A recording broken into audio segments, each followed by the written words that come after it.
This is Larry Jordan, the host of the Digital Production Buzz. The following interview is an excerpt from a recent program.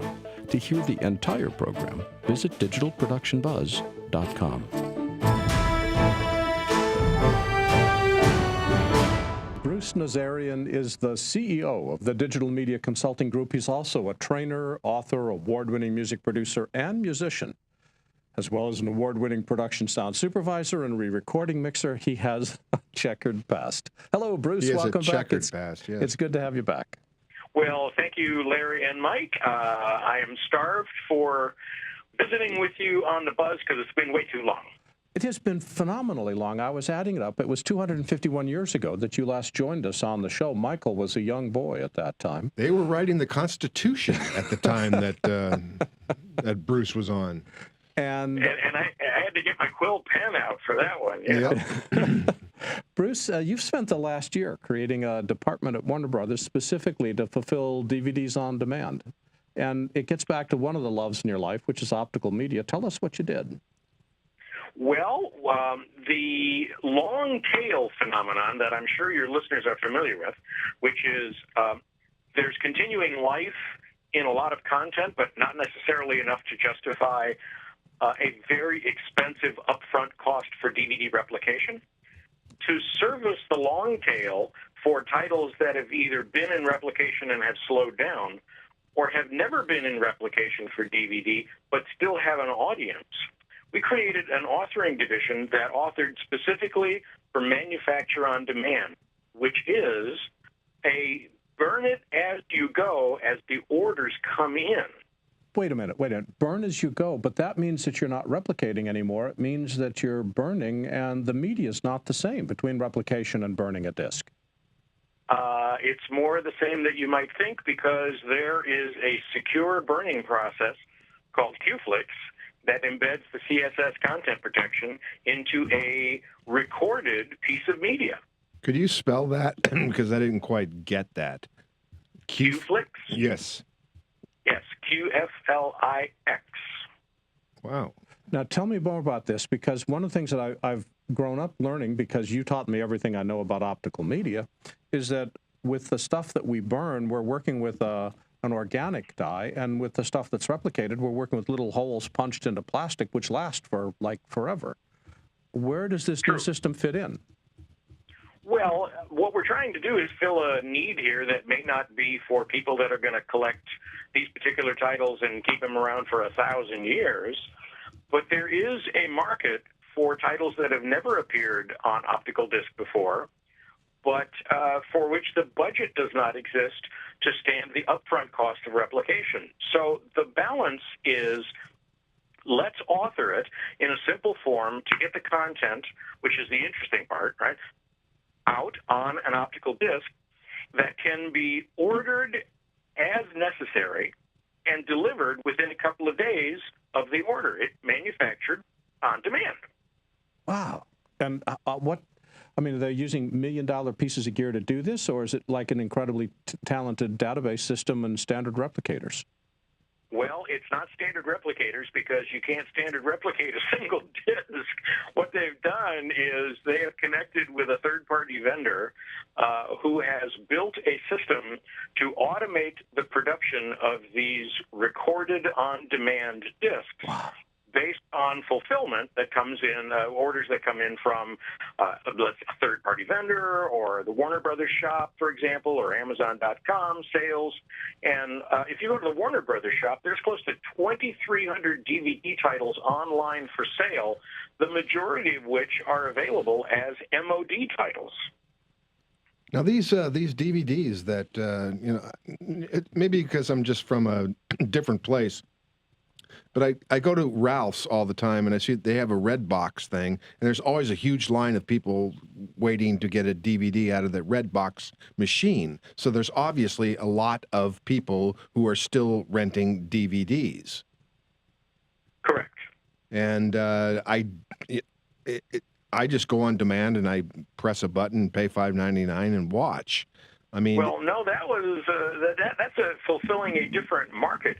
This particular market is for those titles that perhaps have never ever been released, And if they were going to wait for the return on investment of an upfront replication cost so it could get into a red box and be rented, they would never make it to the marketplace.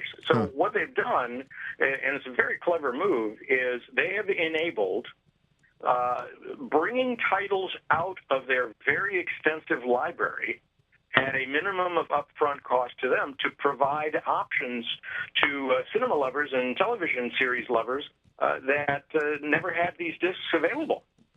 It's pretty cool. That is very cool. So what was your role in putting all this together?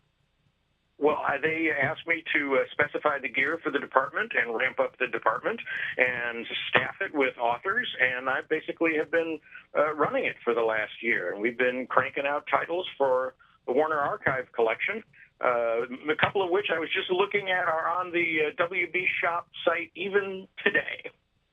That is so cool. What are some of the titles that would never make it into replication that have a low demand that you're pleased with being able to bring out with this new system? Well, what's interesting is just about every title that's in the archive that hasn't had a DVD release yet, with the typical upfront expense of authoring and menuing and all the rest of that, is being reviewed by the Warner Archive folks for potential release as an MOD disc, because we're finding we did the gamut of things from like old movies from the 30s and the 40s, old black and white movies that never got a DVD release, that now are finally getting a DVD release to serve the market of old film fans who would never be able to find this as a replicated disc because they wouldn't have spent the money to replicate it. That is so cool. And we're doing cool things like the Dakotas, the old black and white TV series, Western TV series. We did a bunch of great stuff over the last year, and it's really interesting. But it struck me in doing this how easy it is for content creators to do something similar, although not quite as automated, given the state of the art of DVD recordable and printable burners and media, and the way that you can print Amaray case wrappers and buy blank Amaray cases. I mean, you can do these things for a couple of bucks a whack and sell them online. In fact, there's a number of people that are doing exactly that. Their business is based on selling a limited quantity of DVDs which could never afford to be replicated, whether it's antique cars or antique tractors or something more traditional like wedding delivering on DVD. So it's cool to know that the big guys have taken an idea from the small guys, and that's all due to your thinking. So, yay you. Well, yeah. Well, we had a great deal of fun putting the department together and getting all the kinks out of it.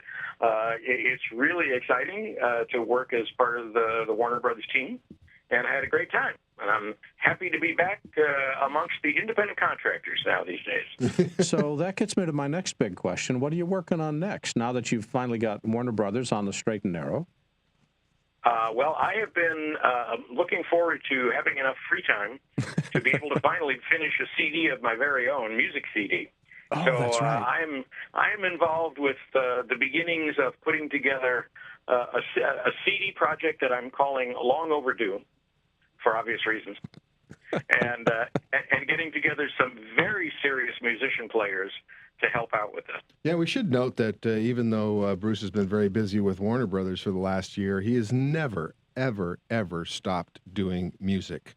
And, thank you for that, Bruce, because the posts that you put on Facebook about all the music and all the musicians that you know, and unfortunately some of the musicians that have passed away in the last year, has meant a lot to those of us who feel your passion.